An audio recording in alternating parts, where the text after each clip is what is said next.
उनके हाथों पैरों में कील लगाए और लटका दिया।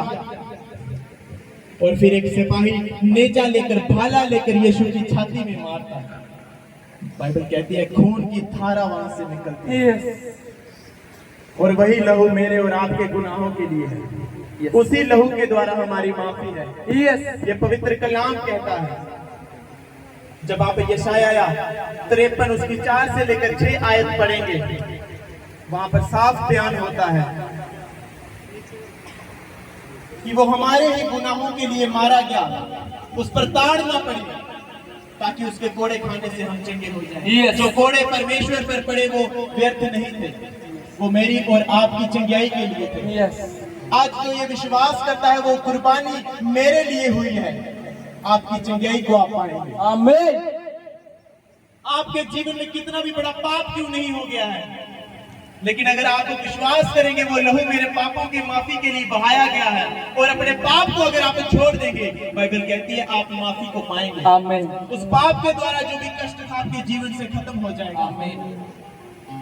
और इस तरह यीशु क्रूस पर कुर्बान हो गया। मां ने फरियाद की, कई बोलना चाहते थे बोल ना पाए, अपनों ने साथ छोड़ दिया, चेले तितर बितर हो गए। यरूशलेम की उन गलियों से जहां वो कभी छोटा हुआ खेलता था, जब बड़ा हुआ लोगों को चंगा किया, विश्वास दिलवाया, लोगों के घर बसाए, उन्हीं गलियों से वो गुजरा जब क्रूस लेकर अपनी मौत की सवारी पर उन्हीं लोगों के द्वारा वो नकारा गया। ये है क्रूस की यात्रा, ये है क्रूस की कथा। बाइबल कहती है जो मनुष्य नाश होने वाले हैं उनके लिए ये क्रूस की कथा बेकार है, लेकिन मेरे और आपके लिए जो विश्वास करते हैं उन सब के लिए ये क्रूस की कथा उद्धार का कारण है। आमीन। उन सब के लिए ये क्रूस की कथा माफी का कारण है। आमीन। उन सब के लिए ये क्रूस की कथा चंगाई का कारण है, आमीन। आशीष का कारण है। आमीन। बाइबल कहती है नाश होने वालों के लिए क्रूस की कथा एक महज कहानी है। जो मनुष्य विश्वास नहीं करते उनके लिए ये कहानी है कि यीशु आया, मारा गया, गाड़ा गया। लेकिन बाइबल कहती है जो मेरे और आपके जैसे विश्वास करने वाले हैं, जो आज भी परमेश्वर के वचन पर अटल हैं, पापों में नहीं गिरे हैं, परमेश्वर से परे नहीं हटे हैं, अपना मजाक जिन्होंने नहीं बनवाया है, जिनके कारण आज भी परमेश्वर के नाम की निंदा नहीं हो रही है, उन लोगों के लिए क्रूस की कथा आशीषों का कारण है। आमीन। चंगाई का, माफी का कारण है। आमीन। आज चर्च में बैठना बड़ी कोई बहादुरी की बात नहीं है। मायने रखता है कि चर्च में ना होने के अलावा आपके जीवन कैसे है। आज आपने यीशु की कुर्बानी को सुना, उसे मेरा विश्वास है आप उस यरूशलेम की गलियों में गए होंगे आत्मा में, कि कैसे उस पर कोड़े लगाए जा रहे होंगे। केवल यीशु को मुंह से यीशु यीशु कहना अब बंद करो, वो समय खत्म है। आपके जीवन यीशु का जीवन होना चाहिए। यीशु आपके जीवनों से निकलना चाहिए। हालेलुया।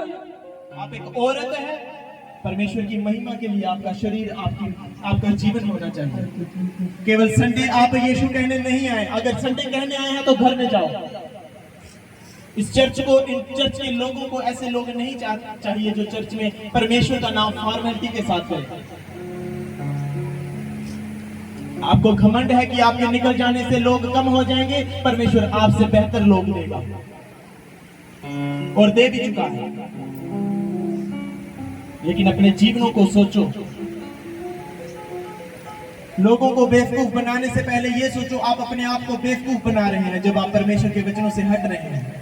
परमेश्वर के वचनों को जानते हुए ये क्रूस की कथा आप जैसे लोगों के लिए जो सिर्फ संडे चर्च यीशु यीशु कहने आए हैं और बाकी दिन हवा में है, उनके लिए ये क्रूस की कथा आशीषों का कारण नहीं है।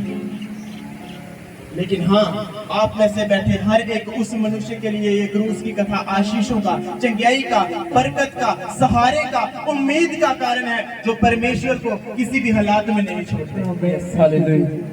जो परमेश्वर से, उसके लोगों से सदा प्रेम करते हैं। आपकी की गई सेवा, आपका बोया गया एक एक रुपया, अगर आप परमेश्वर के वचनों पर सही चल रहे हैं तो वो फलित होकर आएगा।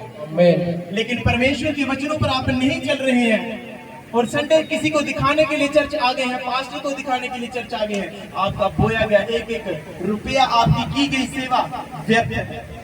उल्टा पापों को लेकर आपके जीवनों में आएगी, आपके लिए दंड लेकर आएगी। आप सोचेंगे डब्बे में नहीं डालेंगे, अपनी पास्टर के हाथ में दे देंगे, आप महान हो जाएंगे। नो, अपने जीवन को जब तक आप सुधारेंगे नहीं, आपकी बोई गई, मैं कह रहा हूं करोड़ रुपया अपना घर बेचकर बो दो, नहीं आशीषें आएंगी। लेकिन अपनी कमाई से सच में निकाला हुआ 10वां हिस्सा भी ईमानदारी से, वफादारी से, परमेश्वर के वचन में रहकर भी जब आप बोओगे, उसी 10वें हिस्से पर आपकी इतनी फलवंत जीवन बनेंगे, परिवार बनेंगे, आप गवाहियां देते देते नहीं थकेंगे। आप में से लोग बैठे हैं जिनके पास कमाई का साधन ना मात्र है, लेकिन वफादार नहीं। आज परमेश्वर ने उनके घरों को बनाया, उनके जीवनों को सुधारा, बच्चों को आशीषित किया। लेकिन वो ऐसे परिवार भी जहां बैठे हैं जो एक समय पर परमेश्वर के साथ चले, बेईमान हो गए, पापों में गिर गए, वफादार न रहे, उनके बने बनाए घर भी जो परमेश्वर ने बनाए थे उजाड़ दिए। घर उजड़ना यही नहीं है कि आपकी ईंटें गिर गई तो आपका घर उजड़ गया। आपका परिवार जब बिखर गया, कोई उस पाप में, कोई उसके पाप में, आपका घर उजड़ गया है। और आप लोगों पर अधिक दंड है जो परमेश्वर का वचन जानकर भी ये चीजें करेंगे। बाइबल कहती है क्रूस की कथा नाश होने वाले ऐसे पापी लोगों के लिए बेकार है, लेकिन आप जैसे जो हम बैठे हैं, जो परमेश्वर पर विश्वास करते हैं, जो हर दिन यही सोचते रहते हैं कि मुझे परमेश्वर के वचन में बने रहना है, उसकी हजूरी में बने रहना है, उसके दासों के साथ ईमानदार रहना है, उसके भवन के साथ ईमानदार रहना है, उन सब के लिए ये क्रूस की कथा जो आज मैंने आपको सुनाई है, आशीषों का कारण है, चंगाई का कारण है, बरकत का कारण है। Hallelujah, hallelujah. तो इस तरह वो मसीहा कुर्बान हो गया मेरे और आपके पापों के लिए। आप पढ़ेंगे पहला पतरस 2 उसकी 24 आयत में लिखा, ये कुर्बानी बेकार नहीं थी, व्यर्थ नहीं थी कि कोई जन्मा, उठा, मरा और चले गया। नो, पहला पतरस 2 उसकी 24 आयत जब हम पढ़ेंगे, बाइबल कहती क्या है इस क्रूस की कथा के बारे में? क्रूस पर चढ़ गया। बाइबल कहती है वो आप ही, यीशु आप ही हमारे पापों को लेकर क्रूस पर चढ़ गया, जिससे हम पापों के लिए मर करके धार्मिकता के लिए जीवन बिताएं, उसी के मार खाने से हम चंगे हो जाएं। आमीन। वो आप ही, उसने खुद ब खुद ये चीज चुनी कि मैं जगत के पापों के लिए कुर्बान हो जाऊं और धार्मिकता के लिए मनुष्य जो है अपना जीवन बिताए। धार्मिकता क्या है? परमेश्वर के साथ संगति करना, उसके लोगों के साथ संगति करना, उसके वचन में बने रहना, हालात कैसे भी हो, शरीर क्या भी कर रहा हो, उसके वचन के साथ बने रहना धार्मिकता है। केवल मैं कहता हूं दिखावे के लिए की गई भक्ति व्यर्थ है। बाइबल कहती है वो आप हमारे अपराधों के लिए मारा गया, गाड़ा गया, चंगा करने के लिए हम सबको। आमीन, आमीन। मेरा विश्वास है आज जो आपने ये क्रूस की कथा को सुना है, आप आशीषित हो चुके हैं। आमीन। आपके पाप आज परमेश्वर के उस लहू की धारा से धुल जा चुके हैं। आमीन। अगर आप विश्वास करते हैं वो क्रूस की कथा आपके लिए। Hallelujah, hallelujah.